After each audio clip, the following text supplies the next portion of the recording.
कैसे हैं दोस्तों? आज मैं आपके सामने रामायण की एक बहुत ही अद्भुत प्रसंग की चर्चा करने जा रहा हूं, जो किसी भी मनुष्य के लिए बहुत ही ज्ञानवर्धक हो सकती है और कहा जाए तो पूरे रामायण का निचोड़ भी हो सकता है। तो इसको समझने का प्रयास करेंगे। लंका कांड का यह प्रसंग है और जब राम और रावण का युद्ध होने वाला है, उस समय की घटना है जब विभीषण राम को देखते हैं और रावण को देखते हैं। तो कंपेयर करने पे उन्हें लगता है कि रावण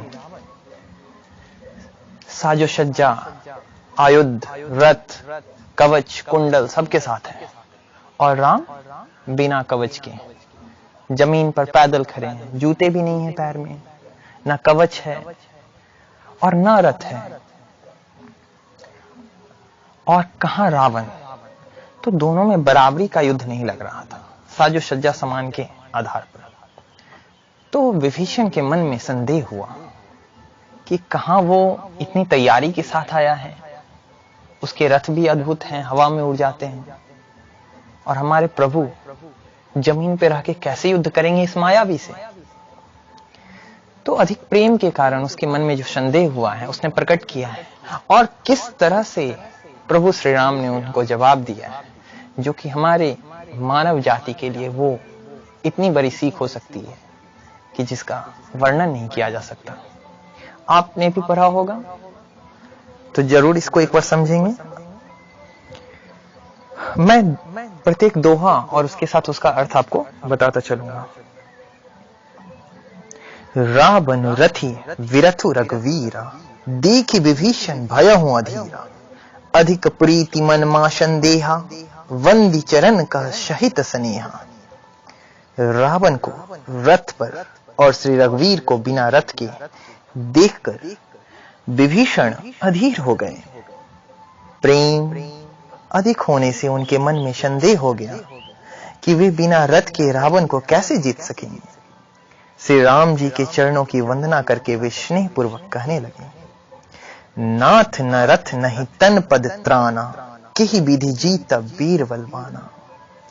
हे नाथ, विभीषण जी कहते हैं, हे नाथ, आपके पास न तो रथ है, न तन की रक्षा करने वाला कवच है, और न ही जूते हैं। वह बलवान वीर रावण को आप किस प्रकार जीतेंगे? वह बहुत ही मायावी है। तब श्री राम जी कहते हैं, सुनहु सखा कह कृपा निधाना, जेहि जय होई सुस्यंदन नाना। तब प्रभु श्री राम जो कृपा के निधान है, वो विभीषण जी से कहते हैं, हे सखा सुनो, जिससे जय होती है वह रथ दूसरा ही है। भगवान ने किस ओर इंगित किया है, आप इस बात को समझें। भगवान ने किस रथ की चर्चा की है अभी, जो हमारे युद्ध, हमारे जीवन के हर क्षेत्र में हमें जीतने के लिए कौन सा रथ चाहिए, इसकी व्याख्या जो कि शायद किसी ग्रंथ में मिले, उसकी इतनी सटीक व्याख्या प्रभु राम ने की है, जिससे हमें सीख लेनी चाहिए। जीवन का चाहे वो कोई भी युद्ध हो, युद्ध का मतलब केवल ये नहीं कि आप रणभूमि में चले गए और मारकाट मचा दी। इसका मतलब युद्ध नहीं है। युद्ध आप कई बार अपने खुद के विचारों से भी संघर्ष कर रहे होते हैं। तो मन के स्तर पर भी हमारे साथ युद्ध चलते रहता है। हम कभी अपने उलझनों में उलझे रहते हैं। तो उसका सॉल्यूशन कैसे मिले, हम कैसे किसी चीज में विजय प्राप्त करें, उसके लिए राम ने बड़ा ही सटीक फॉर्मूला दिया। हम लोग मैथ्स में कहते हैं ना, ये ट्रिक, वैसे ही श्री राम ने एक ट्रिक दिया है जो कि बड़ा ही उत्तम है। आप इसको थोड़ा समझने का प्रयास करेंगे। भगवान कहते हैं कि सुनो सखा, जिस रथ से किसी समर को जीता जाता है, विजय की जाती है, वह रथ कोई और ही है। ये घोड़े और ये जूते और ये कवच वाले का कोई फर्क नहीं हुआ। तो कैसा रथ है? बड़ा ही अद्भुत बात है। कैसा रथ है, आइए देखिए। सौरज धीरज तेहि रथ चाका, सत्य सील दृढ़ ध्वजा पताका। बल विवेक दम पर हित घोरे, क्षमा कृपा समता रजुजोरे। भगवान कहते हैं कि वो जिस रथ की बात कर रहे हैं वो रथ बड़ा ही अद्भुत है, जहां शौर्य और धैर्य उस रथ के पहिए हैं। आपने रथ देखा होगा तो रथ में 2 पहिए होते हैं। भगवान ने उस 2 पहिए को, जिस दिव्य रथ की भगवान चर्चा कर रहे हैं, वो उस रथ के 2 पहिए को किसकी बात कर रहे हैं? वो पहिए को किससे इंगित कर रहे हैं? शौर्य से और धैर्य से। बहुत ही इंपॉर्टेंट है जब आप किसी भी समस्या में उलझ जाते हैं तो शौर्य के साथ साथ धैर्य का होना बहुत जरूरी। अगर आप बहुत ही ताकतवर हैं और आप में धीरज नहीं है, देन आप युद्ध हार जाएंगे। सो भगवान ने रथ के 2 पहिए का जो इंगित किया है, जो उसको नाम दिया, एक को शौर्य, एक को धैर्य। ये रथ के 2 पहिए हैं। सत्य और शील उसकी मजबूत ध्वजा है। रथ के ऊपर ध्वजा होती है, तो ध्वजा को किसकी संज्ञा दी है भगवान ने? सत्य और शील की। सद्विचार, शील मीन्स सद्विचार, उसकी मजबूत ध्वजा है और पताका है। बल, विवेक, दम और परोपकार, ये 4 चीज भगवान ने गिना है। बल, विवेक, दम। दम मीन्स हुआ इंद्रियों का वश में होना, और परोपकार आप जानते हैं, दूसरे के उपकार के बदले में उसका आभारी होना, यानी दूसरे के सुख दुख में उनको साथ देना या दूसरे की इज्जत करना आदि आदि। इन 4 चीजों को उन्होंने 4 घोड़ों की संज्ञा दी है। जो रथ में 4 घोड़े होते हैं उनको इंगित किया है प्रभु ने बल, विवेक, दम और परोपकार से। जो क्षमा, आप समझेंगे बात को, 4 घोड़े हैं, लेकिन घोड़े को आपने देखा होगा कि जब भी आप रथ पे या अपने टमटम में अपने गांव में देखा होगा तो घोड़े के पीछे लगाम कसी होती है। क्षमा, दया और क्षमता रूपी डोरी ये रथ में जोड़े गए हैं। ये इन घोड़े को पकड़ के रखने वाली चीज है।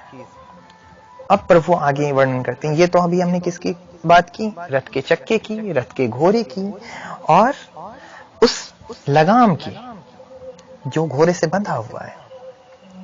आगे ईश्वर कहते हैं, प्रभु कहते हैं, ईस भजनु सारथी सुजाना, वीरति चर्म संतोष कृपाना, दान परसु बुद्धि शक्ति प्रचंडा, वर विज्ञान कठिन को दंडा।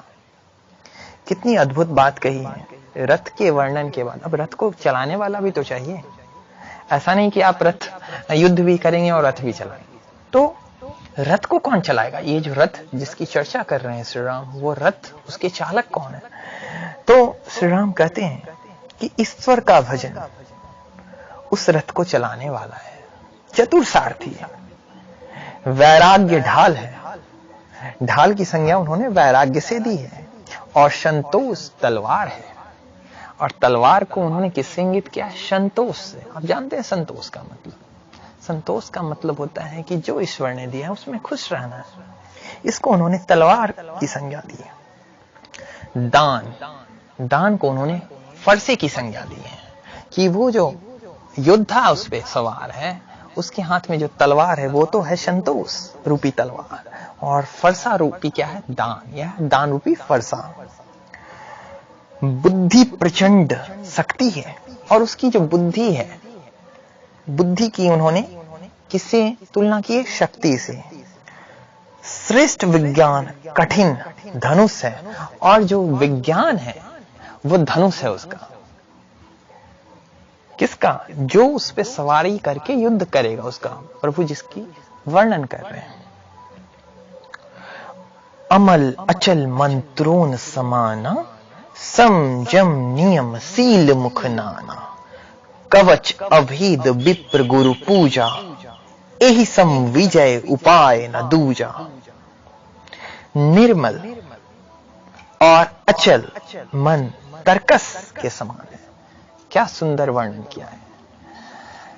उस समय जब युद्ध होता था रामायण या महाभारत के समय, तो युद्ध में जो अस्त्र यूज होते थे या तो तलवार, भाला, गदा या धनुष बाण। ये धनुष बाण सबसे उत्तम कला मानी जाती थी। तो भगवान ने अब इस धनुष के लिए तीर तो चाहिए। जैसे आपको बंदूक अगर दे दें और गोली ही ना दे तो किस काम की वो बंदूक, किसी काम की। तो इस धनुष पे, धनुष की तो व्याख्या उन्होंने कर दी। अब बात हो रही कि उस धनुष पे वाण कहां से आएंगे। तो वाण क्या है? तो वाण को पहले तो रखने की जगह होनी चाहिए। तो निर्मल और अचल मन जो है वो तर्कस है, और सम यानी मन का वश में होना, यम और नियम, ये बहुत से वाण है। सन, यम, नियम, ये उसमें बाण है, उस तर्कस के बाण है। और इसके बाद प्रभु ने क्या कहा है, ये बहुत से वाण है। और ब्राह्मणों और गुरु का पूजन अभेद कवच है। क्या बात है, क्या बात है। क्योंकि विभीषण ने यह प्रश्न उठाया था कि प्रभु आपके पास तो कवच भी नहीं है, आप कैसे रावण के बाणों का सामना करेंगे। तो ईश्वर ने, श्री राम ने किसको कवच बताया? तो बड़ोजनों की सेवा, गुरु का पूजन, ये है उनका कवच, ये है उनकी ढाल। इसके समान विजय का दूसरा उपाय नहीं है। और ईश्वर ने कहा कि जिनके पास ये सारी चीजें हैं, इसके अलावा विजय के लिए और कुछ चाहिए ही नहीं। सखा धर्ममय असरथ जाके, जीतन कहन कतहु रिपुता के। हे सखा, ऐसा धर्ममय रथ जिसको हो, उसके लिए जीतने को कहीं शत्रु ही नहीं रहता। सोचिए आप इस बात को। भगवान ने क्या कहा कि ये जितनी भी चर्चाएं उन्होंने रथ की है, चाहे वो चक्के हों, चक्के का जो उन्होंने संज्ञा दिया है, चाहे वो घोड़े हों, या फिर घोड़े को पकड़ने वाली लगाम, या फिर अस्त्र की बात हो, तलवार हो, परशु हो, या धनुष हो, या फिर तर्कश या बाण की चर्चा हो, उन्होंने जिस प्रकार से इसको सुमेलित किया है, संगठित किया है, वो अद्भुत है। और उनका कहना है कि जिसके पास ये सारी चीजें मौजूद हैं, उसके लिए दुनिया में तो कोई जीतने के लिए नहीं बचा। दुनिया में कोई जीतने के लिए नहीं बचा, मतलब अब वो अजयी है, अब उसको कोई जीत नहीं सकता।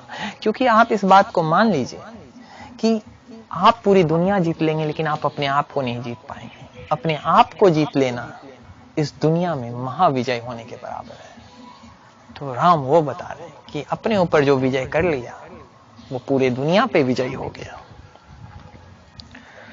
महा अजय संसार रिपु, जीत सकई सोवी, जाके असरथ होई दृढ़, सुनो सखा मति धीर। हे धीर बुद्धि वाले सखा सुनो, जिसके पास ऐसा दृढ़ रथ हो, वह वीर संसार रूपी महान दुर्जय शत्रु को भी जीत सकता है। और फिर रावण की तो बात ही क्या है, ये तो छोटा मोटा। सुनि प्रभु वचन विभीषण, हरसि गहे पद कंज, एहि मिस मोहि उपदेश हो, राम सखा सुख पुंज। प्रभु के वचन सुनकर विभीषण जी ने हर्षित होकर उनके चरण कमल पकड़ लिए और कहा, हे कृपा और सुख के समूह श्री राम जी, आपने इसी बहाने मुझे महान उपदेश दे दिया।